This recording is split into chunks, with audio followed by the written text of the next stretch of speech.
किसी से प्यार नहीं, किसी से संबंध नहीं, कोई जानकारी नहीं, हम कहाँ हैं वो कहाँ है, किसी से कोई मतलब नहीं। अच्छा, जवान साधु कौन श्रद्धा करे?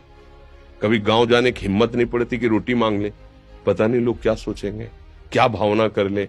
हम दरवाजे पे खड़े हैं, क्या कैसी भाव।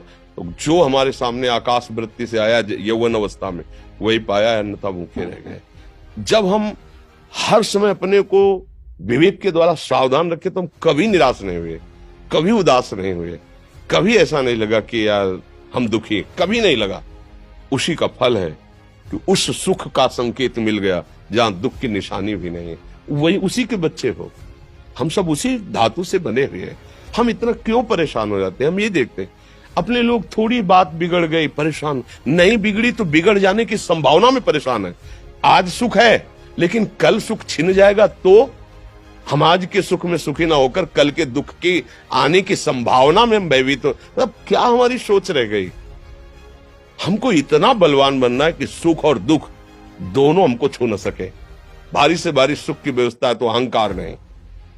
हर्षित होकर किसी का अपमान न करे कि हम धनी, हम पदाधिकारी, अमुक। भारी से भारी दुख आया तो हमें किसी के सहयोग की जरूरत नहीं। हम फिर अपने कदम बढ़ाएंगे, हम फिर जुड़ी हुई अपनी भावनाओं को सजाएंगे। मस्त जीवन एकदम। तुम अविनाशी के बच्चे हो।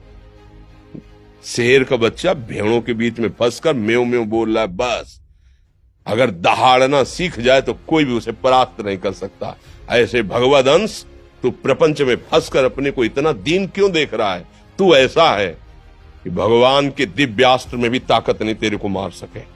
तू अविनाशी का अविनाशी बच्चा है। विनाशी भोगों को, विनाशी शरीर को मैं मान के इतना भयभीत, इतना दुख ठीक नहीं।